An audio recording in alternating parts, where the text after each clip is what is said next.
Game Boy, released by Nintendo in 1989, was a groundbreaking handheld game console that featured an 8-bit processor and a monochrome screen, quickly becoming a global success due to its portability, long battery life, and a collection of classic games still loved today. Building on this success, Nintendo released the Game Boy Color in 1998, which added a color screen and improved hardware, further cementing its dominance over the 90s and 2000s. Now, I grew up playing my older brother's Game Boy Color. I distinctly remember the times I'd be stuck in Mount Mood with no backlit screen, but it never bothered me. To me, the fact that I could entertain myself on a long car trip or whilst taking a really sparked my love for handhelds and game development in general. Then comes Flappy Bird. It's one of the most notorious games on the App Store. When we think about mobile games, this is usually one of the first ones that come to mind. It's a prime example of why simple is better. And I've seen a lot of Flappy Bird remakes that were really cool. But I had an idea. Why not remake it? But let's let the limitations of the Game Boy Color dictate how we develop it. Now, many people are using gbstudio to develop Game Boy Color games. It's a free and open source engine that offers an easy to use drag and drop interface, allowing developers to create games without even needing to code. I think it'll be a perfect fit. The end goal is to play on the actual hardware itself, so I downloaded it and played around with the demo. The first step was to create the Flappy Bird. Now, in gbstudio, sprites are usually 16 by 16 pixels. We can animate a sprite by making what is called a sprite sheet. So for every 16 by 16 pixels, gbstudio will automatically cut off each sprite. So for an animated actor with 8 phases of walking, you just need to create 6 16 by 16 pixel sprites, noting that the left animation will just be the inverse of the right. You can also create bigger sprites, you just need to be able to piece them together in the editor by disassembling the sprites into 16 by 16 pixels. So for the large player sprite in the demo, we can see that by piecing these sprites together, we can create something bigger. However, for our Flappy Bird, we'll keep it as simple as possible and try and stick to this 16 by 16 rule. So we got to work. I opened a free online editor called Biscuits and started creating the bird. However, it was quickly that I realized that the original Flappy Bird sprite was actually 17 pixels wide. So I got rid of a little bit of its lip filler, made the lips a little smaller, and I got it pretty much looking the same.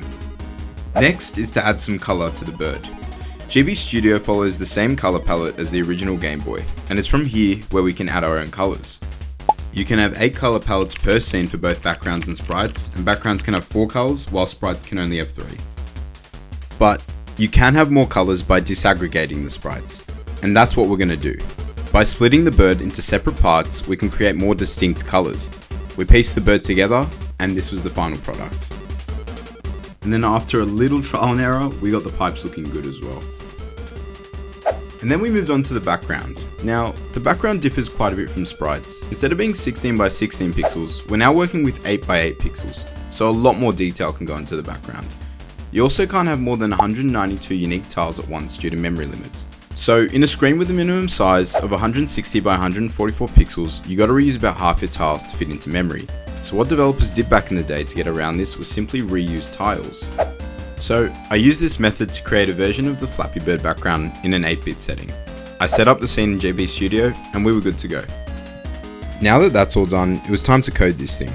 First thing I did was set up the gravity and make the bird jump whenever the A button was pressed. Next was to make it endless. Now, Flappy Bird is easy to code on modern game engines. It's a simple endless runner type game. Well, it's a lot harder to implement on the Game Boy. This Reddit user also reckons it's impossible. However, with the power of illusion, I think I can make it work. One method is to make the screen really long and loop back on itself, but this isn't really endless, it would just be one long reoccurring level. So instead, I came up with the idea to make the pipes a projectile that a hidden enemy actor shoots every few seconds, and it was looking pretty good. I tried to make the pipes spawn closer together, but I think this hit the sprite limit of 40 sprites for the entire screen. So instead what I settled for was to let the pipes spawn one set at a time, right after each other, and move the bird closer to the middle. Next was to make sure that the pipes are spawning randomly. I realized quickly the best way to do this was by looking at the problem in the simplest way possible. If statements. I mean, realistically the screen is so small and pixel based that there's only 6 pipe variations, so I made all 6 of these. I then made a random number generator between 1 to 6, and one of these pipe variations was shot out depending on which number it was. And it was looking really good, if I could get it working. I didn't even realize you could only have 5 unique sprites on each scene, so it was back to the drawing board. And by drawing board, asked the gbstudio Discord for advice. And that was when someone sent me a link to Shintendo's video on initiating sprites at runtime. I won't get too much into the technical code of this, please watch Shin's video if you're interested, but I was able to work around this error by initiating a projectile on another scene, and simply replacing that projectile in the other scene to the one in the Flappy Bird scene. And finally, using gbstudio's drag and drop features, I added in collision so the bird couldn't move left and right, and a trigger that will result in a game over if the bird touches the ground. I added in sounds, score, a trigger for death animation which shook the screen upon death, and the finishing touches are with the game over screen and a logo menu. And Flappy Bird for the Gameboy Color was completed. The final thing to do was to conquer one of my childhood dreams of making a Game Boy Color game. So it was time to play this thing on the Game Boy. Yep, as you can tell I'm pretty good at this game. Also, I wanted to see what it would look like with the front lit screen, so I decided to switch to the Game Boy Advance SP. And it really makes me question why they didn't even add this to the Game Boy Color. It makes it look so much better. This was a super nostalgic build.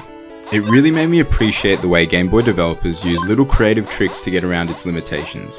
Something you rarely see in game development these days. Let me know what other games you'd like to see on the Game Boy. And remember, please like and subscribe, it'll really help my small channel grow. And as always, thanks for watching.